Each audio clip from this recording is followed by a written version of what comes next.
आपका credit score अच्छा नहीं है तो कोई भी बैंक और कोई भी एनबीएफसी आपको लोन देने को बिल्कुल रेडी नहीं होगा। अगर मैं सिंपल लाइन में बोलूं, आप किसी दोस्त के पास पैसे मांगने, उधार मांगने जाओगे ना, तो पता मन में क्या सोचेगा, यार इसको मैं पैसे दे तो दूं लेकिन ये मुझे वापस कर पाएगा नहीं कर पाएगा, इसकी इनकम तो थोड़ी सी है, मतलब इसकी इनकम तो 50,000 और मुझसे 2 लाख रुपए उधार मांग रहा है, तो मैं इसको पैसे दूं या ना दूं। वो आपकी क्या चेक कर रहा है यहाँ पे, आपकी हैसियत, आपकी औकात चेक कर रहा है। तो गाइस ऐसे ही बैंक भी आपकी हैसियत और आपका क्या चेक करता है, आपकी औकात चेक करता है, जिसका यहाँ पे नाम दिया गया है क्रेडिट स्कोर। तो गाइस आज की वीडियो में चर्चा करने वाले हैं कि कैसे आप अपने क्रेडिट स्कोर को 800 पार कर सकते हैं। सिंपल से कुछ दोस्तों आपको स्टेप बताने वाला हूं जो आपको फॉलो करने हैं। तो वीडियो दोस्तों बहुत ज्यादा इंपॉर्टेंट होने वाली है, इसलिए आपसे कहता हूं कि वीडियो को पूरा देखें और स्किप ना करें।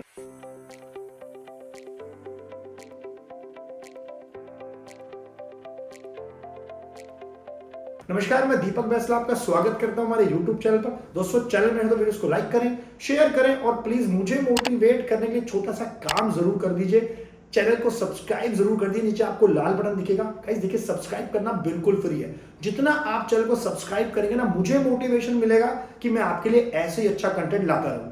टेलीग्राम चैनल पर आप हमें जरूर ज्वाइन कर सकते हैं, लिंक आपको डिस्क्रिप्शन में मिल जाएगा।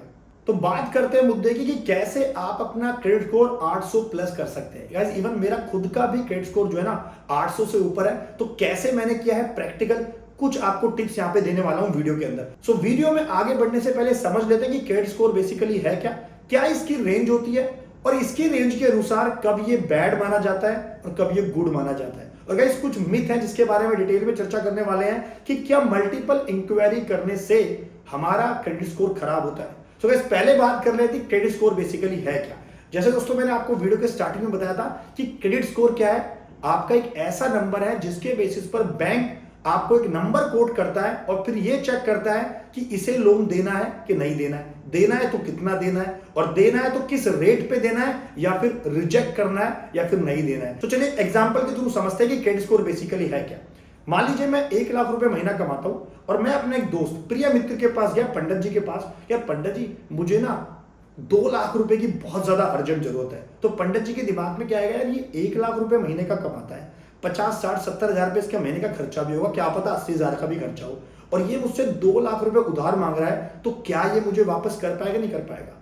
अब भाई दूसरा सिनेरियो यहाँ पे समझते हैं कि मैं 10 लाख रुपए महीना कमाता हूं और मैंने पंडित जी को बोला, पंडित जी मुझे 2 लाख रुपए की जरूरत है। अब पंडित जी के माइंड में क्या होगा कि यार 10 लाख रुपए कमाता है और 2 लाख रुपए मांग रहा है, तो हाँ इसको जो है हम पैसे दे देते हैं। सो गाइस यही है क्रेडिट स्कोर की कहानी। गाइस जैसे मैंने आपको एग्जांपल में समझाया कि पंडित जी ने पहले सिनेरियो में क्या सोचा होगा, इसको पैसे के लिए मना कर देता हूं, और दूसरे सिनेरियो में क्या सोचा होगा कि चल कोई बात नहीं यार इसको पैसे दे देता हूं। तो कौन कौन से आपके ऐसे दोस्त हैं जो आपको पैसे दे देते हैं, कमेंट करके जरूर बताना भाई। सो दैट मींस दोस्तों बैंक यहाँ पे क्या करता है, कोई भी लोन और कोई भी क्रेडिट कार्ड देने से पहले आपकी क्रेडिट वर्थनेस चेक करता है, आपकी इनकम चेक करता है, आपकी क्षमता चेक करता है कि जो पर्सन लोन ले रहा है क्या वो बैंक को रीपे कर पाएगा नहीं कर पाएगा। तो गाइस इसी को एक नाम दे दिया है क्रेडिट स्कोर बैंक ने। सो गाइस अब समझ लेते हैं कि इसकी रेंज क्या होती है। देखिए इसकी रेंज होती है आपकी 300 से लेकर 900 के बीच में, यानी कि कुछ भी एक 3 डिजिट का नंबर आपको बैंक कोड करता है। ये डिपेंड करता है दोस्तों बहुत सारे फैक्टर्स के ऊपर, आपकी इनकम कितनी है, कितना लोन आप अप्लाई कर रहे हो, कितने आपके पास पहले से लोन चल रहे हैं, कितने आपके पास क्रेडिट कार्ड है, आपने कोई डिफॉल्ट तो नहीं करा, कुछ मल्टीपल फैक्टर्स है जिसके बेसिस पर डिपेंड करता है, और उसके बाद बैंक आपको ये स्कोर देता है। सो इसका मतलब ये हुआ जितने टाइम से आपने लोन ले रखे हैं और आप टाइम से उसको पे कर रहे हो, कोई डिफॉल्ट नहीं कर रहे, तो ऑब्वियसली आपका क्रेडिट स्कोर अच्छा होने के ज्यादा चांसेस रहेंगे, जैसे कि मेरा 800 प्लस है। तो अब बात कर लेते हैं कब आपका क्रेडिट स्कोर अच्छा होता है और कब बुरा होता है। कहीं रेंज के हिसाब से बात करूं तो 300 से 525 है तो वेरी बैड, और 525 से 600 है तो एवरेज है, 600 से 700 के बीच में है तो गुड है, 700 से 750 के बीच में है तो वेरी गुड है, और 750 से 900 के बीच में है तो एक्सीलेंट है। सो आप कमेंट करके जरूर बताना आपका क्रेडिट स्कोर कितना है। और क्या आपको पता है कि क्रेडिट स्कोर चेक करने के 2 तरीके होते हैं, एक होता है सॉफ्ट चेक, एक होता है हार्ड चेक। सॉफ्ट चेक जो आप खुद किसी भी वेबसाइट पर जाकर अपनी इंफॉर्मेशन डालोगे, पैन नंबर, आधार नंबर, मोबाइल नंबर, ओटीपी से आप वहां पे जाके चेक कर सकते हो, तो आपको वहां पे पता लग जाएगा कि आपका क्रेडिट स्कोर कितना है। तो ये तो हो गया सॉफ्ट चेक। और दूसरा दोस्तों होता है हार्ड चेक, जो कौन करता है, जो कि बैंक करता है जब आप किसी भी लोन के लिए अप्लाई करते हैं, जब किसी भी क्रेडिट कार्ड के लिए अप्लाई करते हैं। वहां पे बैंक आपकी क्रेडिट वर्सेस चेक करता है, आपकी क्षमता चेक करता है और जिसके बेसिस पर फिर वो आपको क्या करता है, एक स्कोर देता है। और दोस्तों हार्ड चेक करने के लिए बैंक आपकी पूरी हिस्ट्री चेक करता है प्रीपेमेंट की, यानी कि आपने कोई लोन ले रखे तो उनकी पेमेंट आपने टाइम से करी है कि नहीं करी, कोई डिफॉल्ट किया है कि नहीं किया, और आपका क्रेडिट टाइप क्या है, मतलब आपने जो लोन ले रखे हैं उसके अंदर आपने कितने सिक्योर्ड लोन ले रखे हैं, कितने अनसिक्योर्ड ले रखे हैं और कितने तरह के आपने लोन ले रखे हैं। अब बात कर लेते हैं उस मिथ के बारे में जो काफी सारे लोगों के मन में है, आई एम श्योर आपके मन में भी होगा। कमेंट करके जरूर बताना क्या है, कि क्या बार बार इंक्वायरी करने से आपका क्रेडिट स्कोर डाउन होता है, यस और नो? जल्दी कमेंट करके बताओ। देखिए गाइस, अगर आप सॉफ्ट चेक कर रहे हैं, जैसे मैंने बताया किसी वेबसाइट में जाके फ्री में चेक कर रहे हैं, महीने 2 महीने में कितनी बार भी चेक कर रहे हैं, उससे इतना कोई फर्क नहीं पड़ता है। लेकिन अगर आप बैंक के थ्रू चेक करवा रहे हैं, यानी कि हार्ड चेक का प्रोसेस आप फॉलो कर रहे हैं, जहां पर आप बैंक को क्या कर रहे हैं, मल्टीपल इंक्वायरी कर रहे हैं बैंक के साथ कि भाई मुझे लोन चाहिए, वहां पे बैंक को क्या लगेगा, कितना उत्सुक है ये आदमी लोन लेने के लिए, भाई इसे लोन चाहिए, इसे कितने तरह के लोन चाहिए, इसे क्रेडिट कार्ड चाहिए, तो वहां पर आप मल्टीपल इंक्वायरी करते हैं बैंक के थ्रू। क्योंकि दोस्तों वहां पे क्या करता है बैंक, वो सारे डॉक्यूमेंट्स अपने पोर्टल पर अपलोड करता है, जिसके बेसिस पर अगेन सिविल यानी कि credit information bureau India limited, जो एक एजेंसी है जो कि आपको साइन करती है क्रेडिट स्कोर, दोस्तों वहां पर फिर आपको वो क्या करती है, फिर उसके वहां पर डिटेल में पता लग जाता है कि यार ये बंदा बार बार इतने लोन लेने की मतलब इंक्वायरी कर रहा है, इसको क्रेडिट कार्ड चाहिए, तो जिसके बेसिस पर आपका सिविल स्कोर और आपका क्रेडिट स्कोर डाउन हो सकता है। अब समझ लेते हैं कि क्रेडिट स्कोर डाउन होने के क्या क्या रीजंस होते हैं। नंबर 1, अगर आप डिफॉल्ट करते हो पेमेंट करने में, यानी कि आपकी कोई ईएमआई ड्यू है दोस्तों, आपने टाइम पे नहीं पे करी, तो उससे आपका क्रेडिट स्कोर डाउन हो सकता है। नंबर 2, आपने अगर कोई क्रेडिट कार्ड ले रखा है तो उसकी पूरा आपने अमाउंट यूटिलाइज कर लिया। मान लेते हैं आपके पास एक क्रेडिट कार्ड है जिसकी लिमिट 1 लाख रुपए है और आपने पूरा 1 लाख का 1 लाख हर महीने यूज कर लिया है, तो वहां पर भी चांसेस है कि आपका सिविल स्कोर यानी कि आपका क्रेडिट स्कोर डाउन हो सकता है, क्योंकि बैंक कहेगा यार इसको तो बहुत ज्यादा जरूरत है, 1 लाख का अमाउंट दे दिया, पूरा का पूरा उसने यूटिलाइज कर लिया। लेकिन आपको करना क्या होता है दोस्तों, आपको मैक्सिमम 30% तक यूटिलाइज करना होता है, यानी कि अगर 1 लाख रुपए की लिमिट है तो कोशिश करें कि उसका 30,000 यूज करें क्रेडिट कार्ड का, बाकी लिमिट आप अवेलेबल रखें। तो इसके लिए आप क्या कर सकते हो, या तो अपने क्रेडिट कार्ड की लिमिट इंक्रीज करा लो, या फिर एक नया क्रेडिट कार्ड ले लो अलग से 1 लाख रुपए का, जिसपे आप 30% यूटिलाइज कर सकते हो। और सबसे बड़ा रीजन क्या होता है, आपने बहुत सारे लोन ले रखे हैं, आपने home loan, personal loan, business loan, credit card, multiple credit card दोस्तों लग रखे हैं और कई तरह के लोन ले रखे हैं इंक्लूडिंग गोल्ड लोन, तो उससे भी क्रेडिट स्कोर पर बहुत ज्यादा इंपैक्ट पड़ता है। तो अब एक ऐसा पॉइंट बताने जा रहा हूं वीडियो में जो आपको नहीं पता है और जो आपने, आई एम श्योर खुद आपने या आपके फ्रेंड ने गलती की होगी। क्या, आपका फ्रेंड एक थार लेने पहुंच गया कि यार मैं तो थार ले रहा हूं, एक बार तू आजा, कहां पे है, उसने आपको फोन करके बुला लिया। जब थार के डॉक्यूमेंट साइन हो रहे थे ना, लोन वगैरह के डॉक्यूमेंट साइन हो रहे थे, उसने आपको गारंटर बना दिया। अब गाइस, अगर आपके दोस्त ने उस कार लोन पे डिफॉल्ट किया तो वहां पे गारंटर आप भी हो, जिससे आपका क्रेडिट स्कोर डाउन हो सकता है। एक सबसे बड़ा इंपैक्ट दोस्तों यहां पे आता है, तो एकदम से भावुक ना हो जाए, ध्यान रखिए, आप भी अपने फ्रेंड की क्रेडिट वर्थिनेस चेक करने के बाद ही डिसीजन ले। और आपका क्रेडिट स्कोर डाउन हो सकता है आपकी गलती की वजह से नहीं, बैंक की गलती की वजह से। यानी कि बैंक ने क्या किया, गलती से किसी और का पैन नंबर यूज करना था लेकिन आपका पैन नंबर यूज कर लिया। अगर फिर उस केस में अगर डिफॉल्ट होगा तो वहां पर आपका भी क्रेडिट स्कोर दोस्तों डाउन चला जाएगा।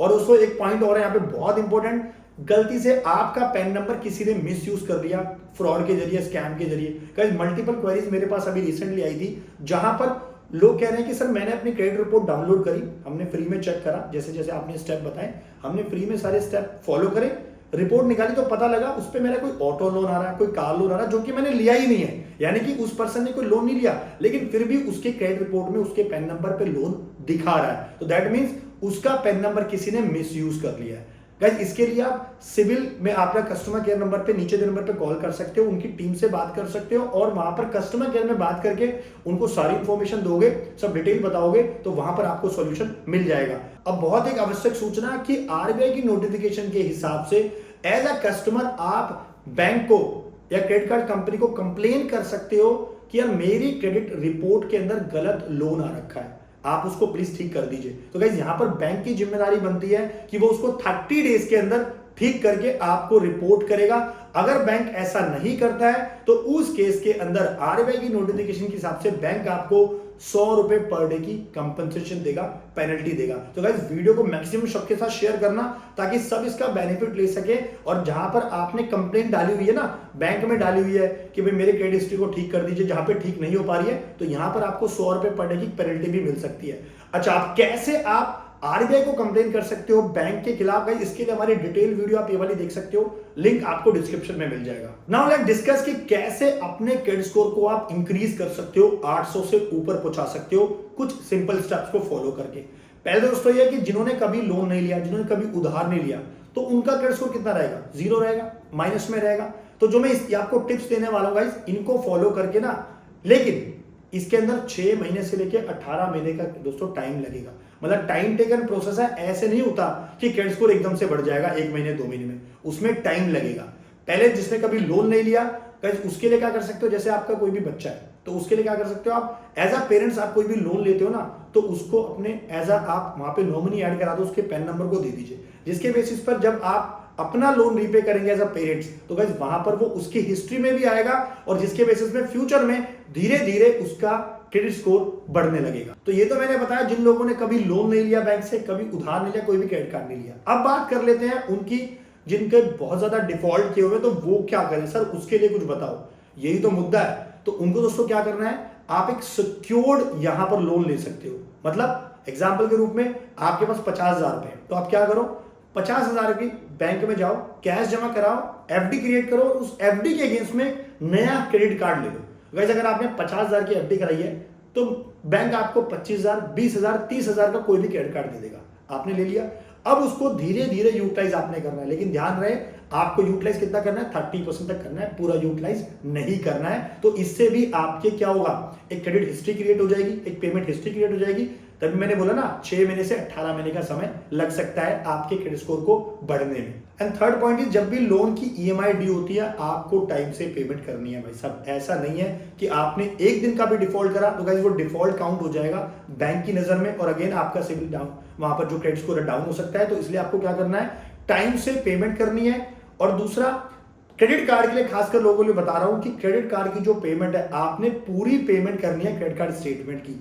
आपको पता होगा जब आपकी क्रेडिट कार्ड की स्टेटमेंट आती है तो वहां पे आपके पास 2 ऑप्शन होते हैं क्रेडिट कार्ड की पेमेंट करने के लिए। पहला ऑप्शन कि आप मिनिमम ड्यू पे कर दें, दूसरा ऑप्शन पूरा अमाउंट पे कर दें। तो गलती आपने नहीं करनी है वरना आप ट्रैप में फंस जाओगे। आपने मिनिमम अमाउंट ड्यू पेमेंट जो है अमाउंट है, जो मिनिमम अमाउंट है वो पे नहीं करना है। आपने पूरा का पूरा जो क्रेडिट कार्ड की जो ड्यू है, टोटल अमाउंट है वो पे करना है। एग्जांपल, आपकी क्रेडिट कार्ड का जो बैलेंस है 1 लाख रुपए का टोटल आपने पे करना है जो आउटस्टैंडिंग है, और मिनिमम अमाउंट इसके अंदर लिखा है 15,000। तो आपने गलती नहीं करी कि 15 कर देता हूं बाद में देख लेंगे, नहीं, आपने पूरी 1 लाख की पेमेंट करनी है, मिनिमम ड्यू की पेमेंट नहीं करनी है। Next point is, credit card के अंदर दोस्तों कई बार क्या होता है कि बैंक आपके चार्जेस लगा देता है, कुछ प्रोसेसिंग फीस लगा दी, कुछ भी मल्टीपल चार्जेस लगा दिए। तो आप क्या सोचते हो इसने स्टेटमेंट में चार्जेस लगा कैसे दिए, तो पहले मैं इससे लड़ूंगा, उसके बाद जब फाइनल होगा तो उसके बाद उसको पेमेंट करूंगा। आपने ऐसी गलती नहीं करनी है दोस्तों। क्या होता है, कई सारे प्रैक्टिकल केसेस में मेरे दोस्तों के साथ हुए हैं कि क्रेडिट कार्ड की स्टेटमेंट जनरेट होगी 400-500, उन्होंने कुछ लगा दिए, तो वो 400-500 कब आपके 4,000-5,000 हो जाएंगे फ्यूचर में ना, जिसकी वजह से आपका क्रेडिट स्कोर बहुत ज्यादा इंपैक्ट पड़ेगा। इसलिए जो भी चीजें हैं, मतलब क्रेडिट कार्ड ने कुछ अगर चार्जेस भी लगाए, बैंक ने कुछ प्रोसेसिंग फीस लगा दी, एक्स्ट्रा चार्जेस लगा दिए, तो पहले उनको आप पे कर दीजिए at a time due date पर। उसके बाद जो है बैंक से जाके लड़ाई करिए या कंप्लेन करिए। तो गाइस मैंने कोशिश करी सारे पॉइंट्स को कवर करने की वीडियो में। अगर फिर भी आपका कुछ क्वेश्चन क्वेरी है तो आप कमेंट करके भी पूछ सकते हैं, हमारी टीम आप तक पहुंच के उसका रिप्लाई जरूर करेगी। तो गाइस मिलते हैं नेक्स्ट वीडियो में, तब तक के वीडियो को लाइक करें, शेयर करें और मुझे मोटिवेट करने के लिए चैनल को सब्सक्राइब जरूर कर लें। Thank you.